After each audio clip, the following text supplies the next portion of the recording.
Praise the Lord. என்னுடைய பெயர் தான் லீதியாள். நான் லீதியா பட்டணத்திலிருந்து வந்து பிலிப்பு பட்டணத்திலே தங்கி இருந்தேன். இந்த பிலிப்பு பட்டணத்தில் தங்கி இருக்கும் போது என்னுடைய தொழிலான ரத்தாம்பர துணிகளை நெய்து விற்று வந்தேன். என்னுடைய தொழிலில் பயங்கரமான ஆசீர்வாதங்கள் இருந்தது. எனக்கு வேலையாட்களும் அநேகர் இருந்தார்கள். வேதாகமத்தில் தொழில் செய்தவர்களில் முதல் பெண்மணியாக நானாக தான் இருப்பேன். என்னதான் என்னுடைய தொழில்ல பயங்கரமான ஆசீர்வாதங்கள் இருந்தாலும் தேவனுக்கு நேரம் செலவிடுவதுல நான் கொஞ்சமும் யோசிக்கல. இந்த பிலிப்பு பட்டணத்துல தேவாலயம் இல்லாததுனால பவுலும் சீலாவும் ஆற்றங்கரையின் அருகே ஜெபித்து விட்டு அங்க இருக்கும் ஜனங்களுக்கு பிரசங்கிப்பார்கள். தினந்தோறும் அந்த பிரசங்கத்தில் நான் கலந்து கொண்டு வார்த்தைகளை கேட்பேன். இப்படி அந்த வார்த்தைகளை கேட்டுக்கொண்டிருக்கும் போது தேவன் ஒரு நாள் என்னுடைய இருதயத்தை திறந்தார்.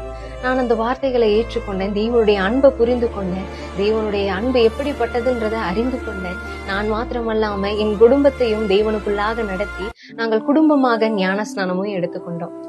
என்னுடைய தொழிலின் ஆசீர்வாதத்தினால பவுலுக்கும் சீலாவுக்கும் இன்னும் தேவனுடைய ஊழியத்தை செய்யும் அநேகருக்கு நான் உதவியாக இருந்தேன். அவர்களை தாங்கின. இப்படியா என்னுடைய வீடு எப்பொழுதும் ஊழியக்காரர்களுக்கு திறந்து வைக்கப்பட்டிருக்கும். இது போல உங்களுடைய வாழ்க்கையிலும் என்ன தொழில் செய்கிறவர்களாக இருக்கட்டும், வேலை செய்கிறவர்களாக இருக்கலாம், உங்களுடைய நேரத்தை தேவனுக்கு கொடுக்கறதுல ஒன்றையும் யோசிக்காதீங்க. ஏன்னா தேவனே இந்த ஆசீர்வாதத்தை உங்களுக்கு கொடுத்திருக்கிறார். முதலாவது நாம் தேவனுடைய ராஜ்யத்தையும் அவருடைய நீதியும் தேடும் போது இவைகள் எல்லாம் இன்னும் கூட கொடுத்து தேவன் ஆசீர்வதிப்பார். நான் தொழிலில் ஆசீர்வதிக்கப்பட்டவளாக இருந்தேன். ஆண்டவருக்கு நேரத்தை செலவிட்டேன்.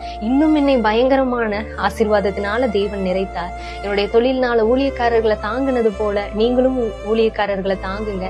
தேவன் என்னை காட்டிலும் இரட்டத்தனையாய் உங்களை ஆசீர்வதிக்க வல்லவராயிருக்கிறார். ஆமென்.